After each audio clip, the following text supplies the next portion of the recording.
కురుక్షేత్ర యుద్ధం ముగిసే సమయానికి దుర్యోధనుడు మాత్రమే మిగిలి ఉంటాడు.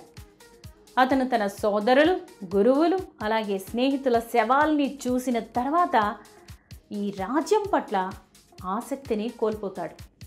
అతను దానిని పాండవులకే వదిలేస్తాడు. కానీ శ్రీకృష్ణుడు, పాండవులు అతన్ని ఆపి పాండవులతో పోరాడి వారిపై గెలిచి యుద్ధాన్ని సరిగ్గా ముగించమని కోరుతారు.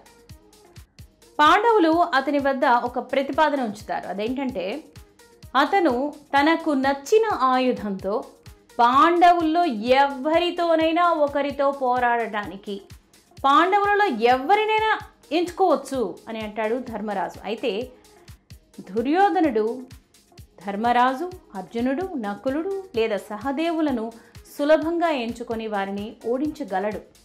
ఎందుకంటే దుర్యోధనుడు మల్లయుద్ధ పోరాటంలో చాలా ఆరితేరినవాడు, అత్యంత ప్రతిభావంతుడు. ఈజీగా వారందరినీ ఓడించేయచ్చు.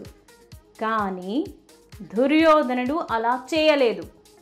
దుర్యోధనుడు ఈ పోరాటంలో తనకు సరైన సమవుజ్జి అయిన బలమైన పోటీదారుడు అయిన భీముడిని ఎన్నుకుంటాడు.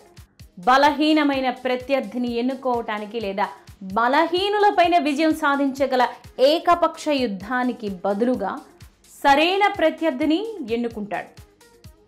దుర్యోధనుడు తన చివరి శ్వాస ఉన్నంత వరకు హోరాహోరీగా పోరాడాడు. అందుకే ఎవరైనా కూడా సమవుజ్జీలతో పోటీ పడి పోరాటం చేయగలగాలి. ఇది మీ క్యాలిబర్ని చూపిస్తుంది. ఇదే యాటిట్యూడ్, ఇదే వైఖరి.